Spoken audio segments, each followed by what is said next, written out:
William Kerr 8836 says, at what point do you suggest folks looking at adding an amplifier? I have a 7.1.2 with an AV receiver that's doing the powering and it seems fine. What am I missing out on? Would this just help if I want higher volumes? William, that is a great question. And so in this video, I would love to share with you 5 reasons why you might want to add an external amplifier to your home theater setup. Now, before we talk about the reasons, the first thing you need to make sure that you have with your AV receiver are preouts. And so if you look at the rear of this AVR, you'll see it has a section that says preouts, and you'll see an RCA connection for all of the speakers in that setup. So you've got an RCA output, a preout for your left front speaker, your right front speakers, center channel, surrounds, height speakers, and so forth. So if you're wanting to add an external amplifier, you need a way to get the sound, the signal for each one of those channels from the AVR over to that external amplifier. And we do that through typically either RCA or XLR. So again, in this case, it's going to be RCA. So if your AVR does have preouts, that's going to enable you the ability to add an external amplifier. So why would we want to add an external amplifier? Before I share with you the 5 reasons, I want to give a big thanks to today's sponsor, Arundel Sound. You guys know I love big sound. Well, Arundel's 1528 series has taken big to a whole new level. The Tower 8 is an absolute beast, 53 inches tall, 174 pounds, and engineered to perfection with time-aligned curved baffle. But it's not just about size, it's about the massive soundstage and clarity that these speakers deliver. Trust me, once you hear the 1528 series, there's no going back. Check out the link down in the description below. All right, so the first reason that you might want to offload your amplification to an external amplifier in a home theater setup is improved dynamic range. So one thing that happens is when you add an external amplifier, you're going to have more headroom. And so what I mean by that is the amplifier is going to be able to produce more power typically than the internal amplification on your AVR. So what does that actually do? It's going to allow your system to handle those dynamic peaks. So let's say in a movie when you've got an explosion, or maybe there's a soundtrack in music that just is really, really intense, adding an external amplifier is going to handle those dynamic peaks, those up and downs, and that dynamic range, the highest of highs and the lowest of lows, a lot more efficiently.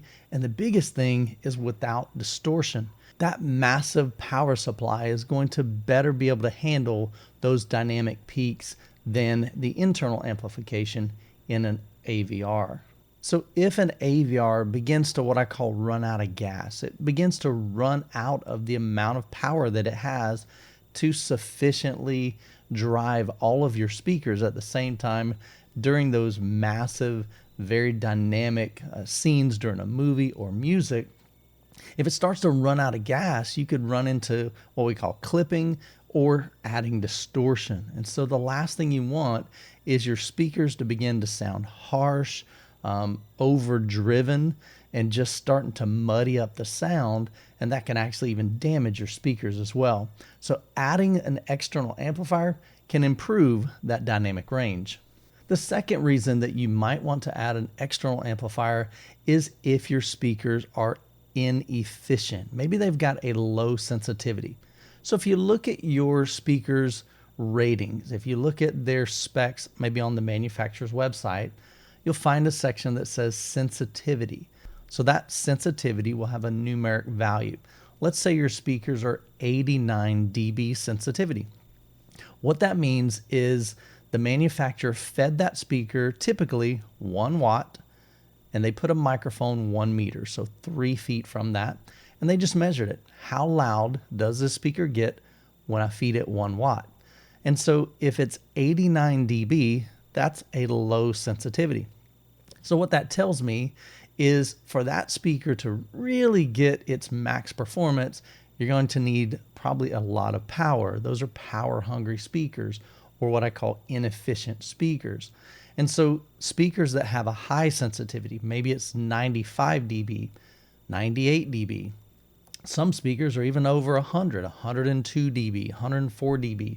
Those are going to be very, very easy to drive and a lot less likely that you need an amplifier to really get those to those reference levels when you're watching a movie.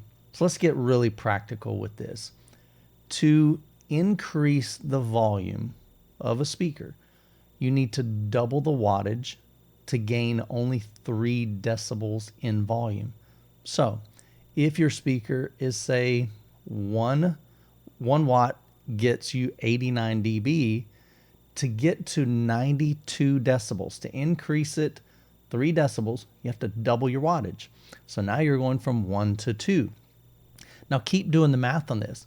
Then you go from 2 to 4 watts, then from 4 to 8, 8 to 16, 16 to 32, 32 to 64, 64 to 128, 128 to 256. Most external amplifiers, that's kind of where they'll kind of top out, around 200, maybe 300 watts. Occasionally you do have some big amplifiers that produce 500 or 1,000 watts. But as you can see, the higher we go, the more amplification it takes to gain even just 3 decibels. That's why, let's say you had a 1,000 watt amplifier. If you wanted to gain 3 more decibels out of your speakers, you've got to double that again. So now you're going from 1,000 to 2,000. So that's why when you're looking at 2 AVRs and one is 100 watts and another one is 110 watts, that doesn't matter. You'll never hear the difference between that 10 watts, because to go from 100 to 110, you're not going to audibly hear that difference. You would need to go from 100 to 200 watts to gain 3 decibels in volume. And if we gain 10 decibels to our ears, that's roughly the equivalent, our brain at least perceives it as twice as loud. So if you've got speakers that are 95 decibels or lower, definitely I believe that your system could take advantage of an external amplifier. Now with that said, I've pretty much always owned very efficient speakers. I've owned Klipsch Scalas that I believe are 104 decibels with 1 watt, yet I still use an external amplifier for them. Right now, I have JTR speakers, very efficient, higher than 100 dB per speaker sensitivity with 1 watt. But again, I like feeding them 300 watts per channel. Why? Going back to what we talked about earlier, that dynamic range, being able to handle those peaks and lows, going from super quiet to really loud at a fraction of a second. And so to me, that just gives me more control of that sound, and it ultimately sounds better. It's not night and day, but definitely something that I like to have in my personal home theater. The third reason is to reduce the strain on your AVR. So let's think this through as well. In my setup, I have 11 speakers. I've got 7 speakers on the bed layer, front left, center, front right, 2 side surrounds, and 2 rear surrounds. But then I've also got 4 height speakers for my overhead channels. So that's 11 speakers that an AVR is trying to do its best to handle and power efficiently for those big moments in the movies, those the Hans Zimmer score that has so much going on, so much dynamics, and it's wanting to power each one of those efficiently, and it just simply can't do it as well as an external amplifier. And so again, you've got one box, an AV receiver that's doing multiple kind of processes. It's doing all the audio processing, it's doing video switching, it's doing video processing sometimes. It's doing all the decoding for Dolby Atmos and DTSX and Oro 3D and things like that. Then on top of that, somewhere in that big box, they've got to squeeze a power supply in there. And so there's physically only so much room, because all these other components, the HDMI board, all these things are taking up space in this AV receiver chassis. And so they're limited to the size of power supply that they can add to that. So back in the day, a lot of times amplifier or AV receivers would add a big, massive toroidal transformer. Again, takes up a ton of space. So they're limited on how big of a toroidal transformer they can add. So a lot of manufacturers are going to Class D amplification. And so those can be made in much smaller modules and don't take up near as much space. But there's only physically so much space they have to work with because of all these other components. So if you offload the amplification to a dedicated power amplifier, multi-channel amplifier, you've got that same size chassis, but it has one main core, and those are the actual amplification modules. Maybe if it's Class AB, you might have that toroidal. It might be Class D. You may have some capacitors, but they can put massive capacitors in there instead of little bitty capacitors that fit in an AV receiver. And so again, you just have a lot more space to work with. And so being able to offload that is going to reduce the strain on your AV receiver. Now your AV receiver really is offering or acting as a processor. It's just handling the audio processing, the video switching. And so by doing that, that's going to lead to some better performance for the processing and the other tasks that the AV receiver needs to do. The fourth reason you may want to add an external amplifier is if you like to listen to it pretty loud in your system, really close to reference volume.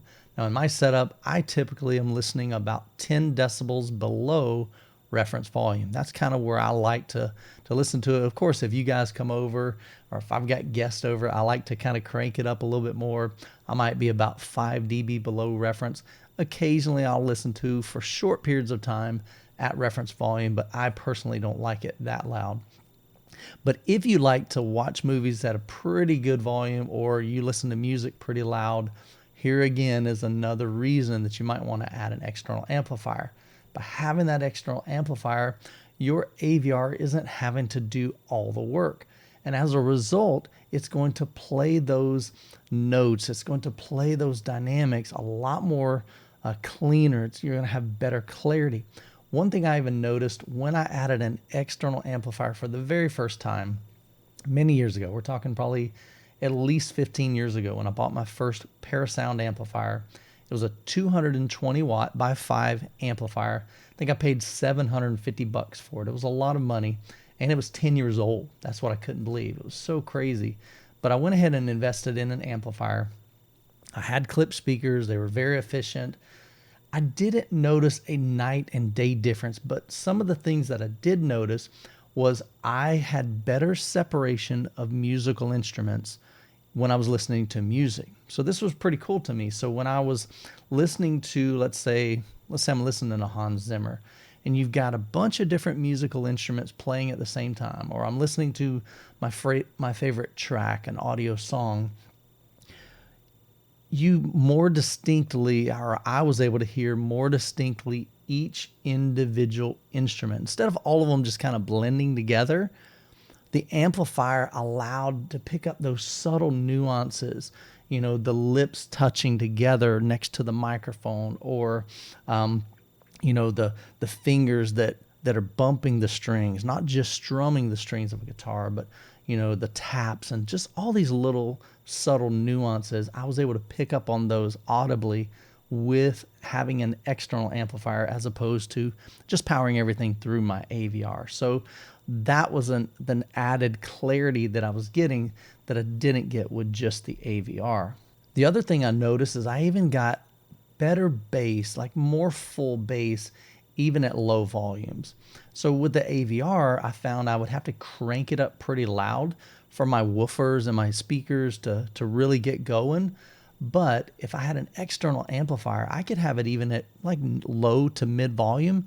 And it wasn't that bass was slamming at low volumes, but it was more full. It was more present. And so again, it just adds that that level of clarity to the system that you might not be able to get with just the AVR. Now we've still got one more reason, and I'm going to throw in a bonus right at the end of this video. But if you're liking this video, make sure you give it a thumbs up as well as subscribe to the channel. Got lots of cool other videos here for your enjoyment. So let's get back to the list. So the fifth and final one is you've got enhanced speaker control. So one thing that amplifiers allow that typically AVRs don't is they have better dampening factor, which means it's going to be tighter control over your speaker drivers. It's going to result in cleaner bass. It's going to give you an overall better sound. And again, by allowing it to perform just one thing, amplification, it can do that much better than an all-in-one unit that's trying to do everything. Let's equate this to our jobs.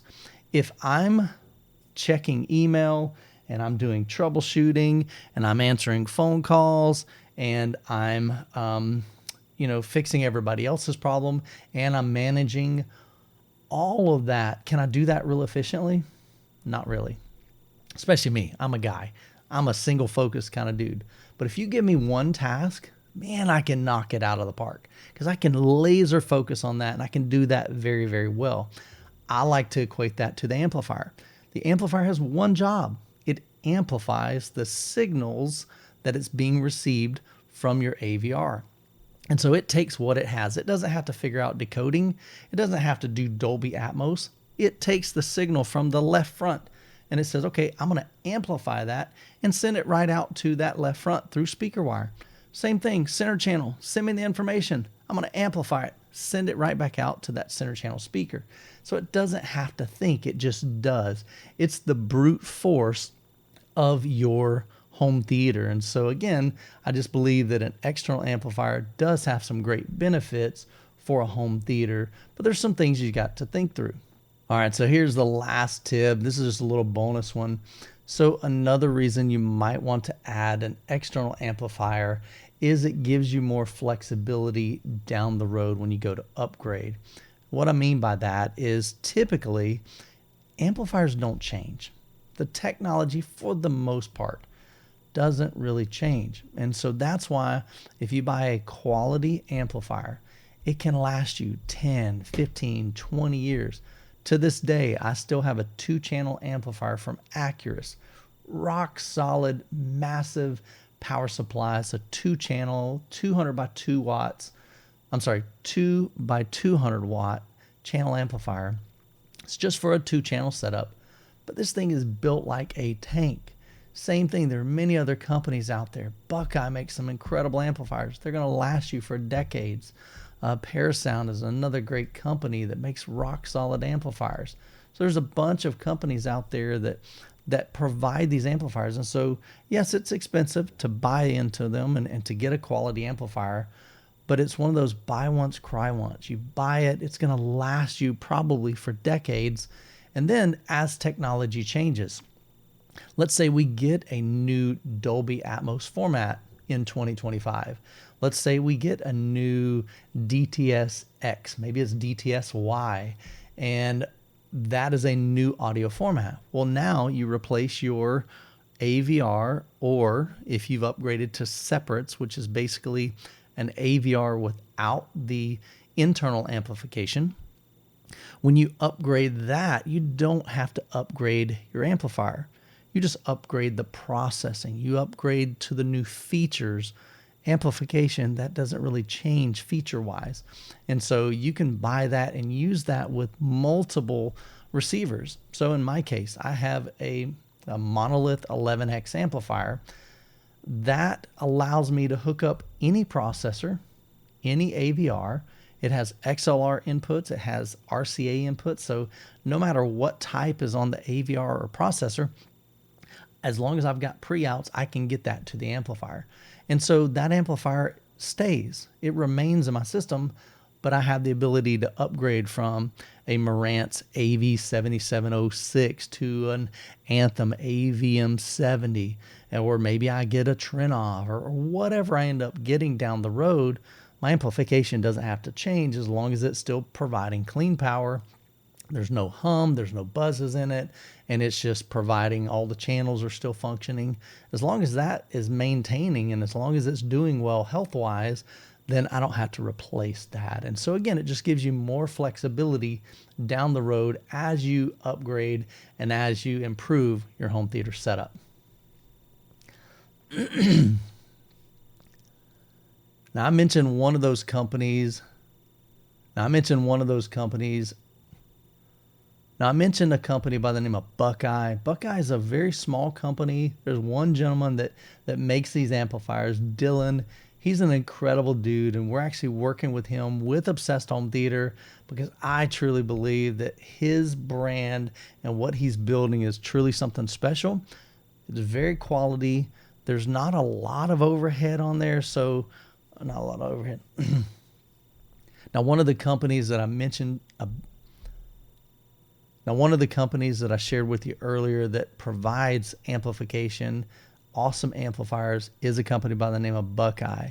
Dylan makes some incredible amplifiers, and we've had some conversation with him about the possibility of selling his amplifiers on our channel and on the Obsessed Home Theater website, because I really believe that what he's doing is providing value to you as a consumer at a really, really great price point. That whole value, the price to performance value that he offers is really, really huge. And so we're having conversation with him even as we speak. We've got another meeting scheduled with him, I think in another week or two.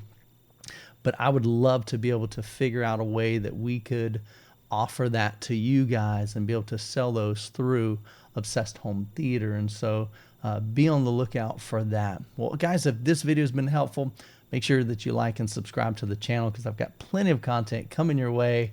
We're getting near the end of the year, and so hope you guys have an incredible 2024, but we're going to have an amazing 2025. So look forward to that. Hope you guys have an incredible week. God bless, and we'll catch you in the next video.